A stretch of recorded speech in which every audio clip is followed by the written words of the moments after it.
그러니까 뭐 남자친구와의 그런 뭐 별거 아닌 사생활일 수도 있어요. 근데 이런 사건들을 크게 확대 재생산하는 사람이 있습니다. 아니 그렇다면 악플러가 꼬입니다. 강경윤 기자와 이 구하라의 죽음이 관련이 없다고 얘기를 할 수 있을까요? 안녕하세요, 열람입니다. 연예기자 7편이고요. 제가 그 강경윤 기자에 대해서 조사를 좀 하고 있었습니다. 그러다가 매우 충격적인 소식을 알았습니다. 이거를 그러니까 얘기해도 될지 모르겠어요. 아니, 워낙 충격적이어서 그러니까 저는 뭐 결과적으로 그렇게 생각합니다. 이 강경윤 기자는 뭐 기자가 맞지를 않습니다.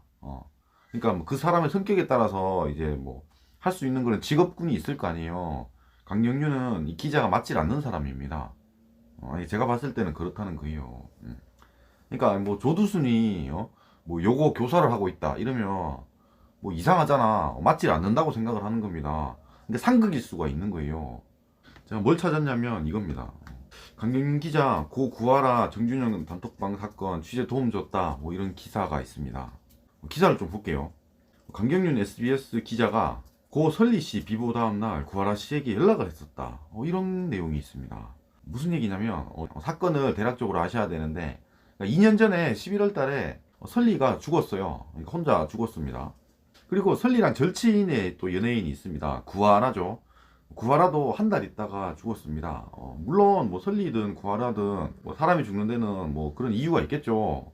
설리는 뭐 이제 뭐 가정 환경이라든지 뭐 악플이 좀 많았다고 생각을 해요. 그리고 구하라는 뭐 가정 문제가 좀 컸다고 생각합니다. 뭐 가정 문제, 뭐 남자친구, 그다음에 악플이라고 생각을 합니다. 네, 그 설리가 죽고 바로 다음 날에 이 구하라한테 전화를 한 기자가 있다는 겁니다. 설리랑 구하라는 연예계에서도 되게 유명한 절친 사이예요. 엄청 친한 사이입니다. 그러니까 그런 거예요. 제가 제일 친한 친구가 죽었어요. 그러면 엄청 슬프고 막 눈물이 날 거 아니에요. 그런 상황에서 기자가 전화를 한 겁니다, 저한테. 그러니까 그래도 되냐라는 거예요.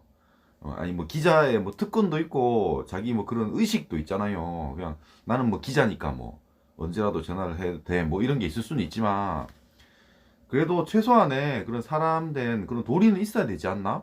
그런 생각이 듭니다. 아니, 왜 그러냐면 실제로 이 전화가 있고 나서 뭐 한 달 있다가 구하로도 죽었으니까요. 그 상황이 있습니다. 상황. 그런 사람과 사람 관계 뭐 그런 게 있는데 그런 걸 뭐 싸그리 다 무시하고 기자라고 해서 그냥 아무 때나 자기 원할 때 언제라도 그렇게 전화를 할 수 있다면 그건 좀 문제라는 겁니다. 그러니까 아무리 기자라고 하더라도 아무리 그런 지가 잘났다는 그런 생각이 있다고 하더라도 그런 상황이 있는 겁니다. 근데 저렇게 전화를 해도 되냐? 그리고 저 전화한 거 저걸 그러니까 연락이라고 하니까 전화가 아닐 수도 있어요. 뭐 문자일 수도 있지만 저렇게 연락을 한 거 저걸 자랑처럼 방송에서 떠들고 있다는 것 자체가 되게 웃깁니다. 저럴 수 있나 싶은 거예요. 사람이 그럴 수 있냐 뭐 이런 얘기입니다.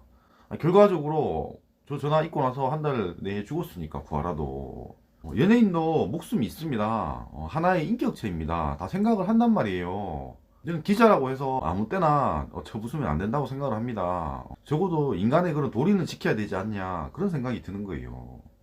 그리고 중요한 건 이게 끝이 아닙니다. 기사를 더 보겠습니다.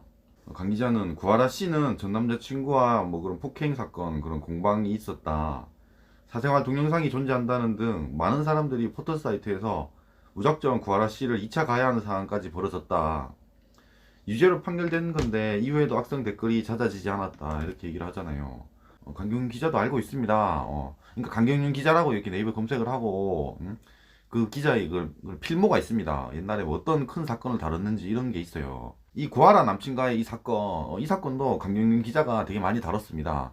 이게 그 필모에 들어가 있습니다. 그러니까 승리, 뭐 구하라, 그다음에 뭐 도도맘 뭐 이런 게 있다고요. 이 사건도 강경윤이 주가 돼서 많이 파헤친 사건입니다. 사실 구하라 사건도 이 연예인의 뭐 그런 사생활입니다. 그러니까 뭐 남자친구와의 그런 뭐 별거 아닌 사생활일 수도 있어요. 근데 이런 사건들을 크게 확대 재생산하는 사람이 있습니다. 아니 뭐 구하라가 그걸 원했을지 안 원했을지는 그걸 모르는 겁니다.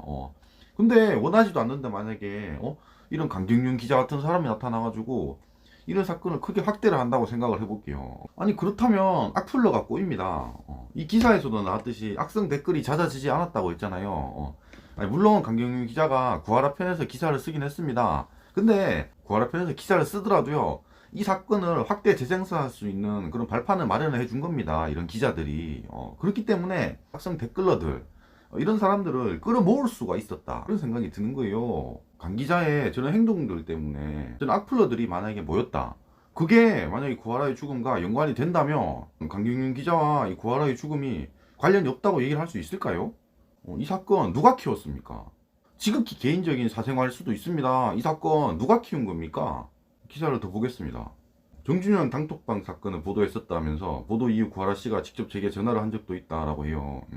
그러니까 구하라랑 직접 전화 통화를 하면서 뭐 이런 그런 자료를 수집을 한 거죠. 그렇게 해서 다 보도를 한 겁니다.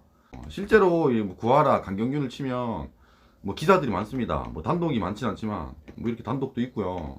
그래서 구하라 죽은 거에 대해서 이 악플러들이 꼬이게 한 그런 지분이 있지 않냐, 그렇다고 생각은 하지 않냐, 저는 그런 생각이 드는 겁니다. 근데 본인은 전혀 그렇게 생각 안 했던 것 같아요. 왜냐하면은 아니 구하라가 죽고 나서 또 기사를 썼습니다. 아니 자기가 직접 그랬잖아. 아니 구하라한테 직접 전화 온 적도 있다며, 뭐 직접 제보를 했던지 뭐 그랬을 거 아니에요. 근데 구하라가 죽고 나니까 바로 또 기사를 썼더라고. 이렇게 썼습니다. 구하라 믿기지 않는 사망, 이틀 전 일본서 귀국 안타깝다, 이렇게 썼어요. 그러니까 저 기사를 쓸 때 이제 저런 제목을 뽑아야 되잖아요. 그러면 SBS 펀 뭐 여기서 나온 이 기사, 이게 또 조회수가 잘 나와야 됩니다. 그럼 저 제목을 정할 때 구하라 사망 뭐 이렇게 할 수도 있습니다. 근데 뭐 구하라 사망 무죄였다가 뭐 믿기지 않은 사망 이러면 조회수가 잘 나오지 않을까? 뭐 이럴 수도 있는 거고요. 어쨌든 저 제목을 쓰면서 이 기사 내용을 쓰면서 저는 어떤 생각을 했을지가 궁금합니다.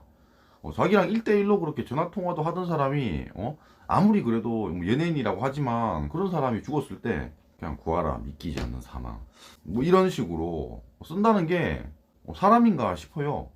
아니 아무런 감정이 없는 건가? 물론 뭐 사람마다 다를 수 있겠죠. 그럼 뭐 피도 눈물도 없을 수도 있습니다. 하지만 저 같으면 안 그랬을까? 적어도 전화 통화를 한 사람이 그렇게 죽게 됐다면 나는 기사를 못 썼을 것 같아요. 너무 슬퍼가지고. 전 근데 확신할 수 있을 것 같아요. 강경윤이 이렇게 연예인들 막 다루면서 사건을 확대 재생산하고, 별것도 아닌 사건을 이렇게 키우는 그런 일을 많이 합니다. 사실 뭐 영탁권에서 그 카톡은 전혀 의미 없는 내용이었습니다. 결과적으로 얘기하는 거예요.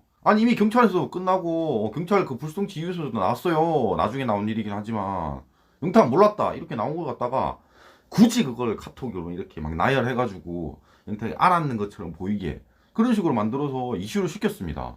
응? 그리고 뭐 그 한경에 그 김소연 기자랑 무슨 사이인지는 모르겠지만 그 위에 김소연 기자가 이의 신청서 그 터트린 것도 그렇고요. 왜 그런 식으로 끝난 걸 그냥 끝날 수 있는 걸 왜 자꾸 도덕적인 문제를 잡고 그렇게 이슈를 시켜서 사람을 못 살게 구냐 이런 얘기입니다. 그런 짓을 하다가 연예인 한 명이 뭐 죽을 수도 있습니다. 저는 정말로 그렇게 생각해요. 영탁 그래도 팬들이 많았고 팬덤이 두터웠기 때문에 버틸 수가 있었던 겁니다. 근데 뭐 지금 뭐 팬이 그런 없는 그런 연예인을 갖다가 저런 식으로 물어뜯는다고 생각해 보라고. 죽으면 어떡할 거야? 정말로 연예인도 사람입니다. 실제로 자살을 많이 해요. 악플러들 때문에만 죽는 게 아니라고. 야, 죽고 나면 또 이렇게 할 거야? 그냥 이렇게 기사 하나 딸랑 쓰면 돼? 그러면 안 된다고. 사람이 할 짓이 아니잖아. 저는 그래서 이 연예인들이 좀 뭉쳐야 된다고 생각을 합니다. 이 연예인들에 대한 이 연예 기자들의 갑질, 이런 거 하나하나가 다 갑질입니다. 그러니까 연예 기자들이 말 그대로 똘똘 뭉쳐가지고 어느 연예인 한 명을 나락 보내겠다고 이렇게 마음 먹는다면 뭐 그럴 일은 없겠지만 그건 살 수가 없어요. 그러니까 마음 먹고 그런 식으로 한다면 얘기를 하는 거예요. 이거 연예인들이 뭉쳐가지고 뭐 어떤 협회를 만들어서 이런 좀 기자들에 대항할 수 있는 좀 그런 게 있어야 된다고 생각을 합니다. 하나하나 저렇게 자꾸 때려 부수니까 제가 어쨌든 뭐 탑6 뭐 김호중 얘기도 했지만 이거 강경윤이 매번 그랬습니다. 작년에 김호중 때려잡고 올해 영탁 때려잡고 하나하나 때려잡잖아 지금. 연예인은 당할 수밖에 없습니다. 연예 기자한테 연예인은 을일 뿐이에요. 당할 수가 없어요. 이런 갑질들 없애야 된다고 생각을 합니다.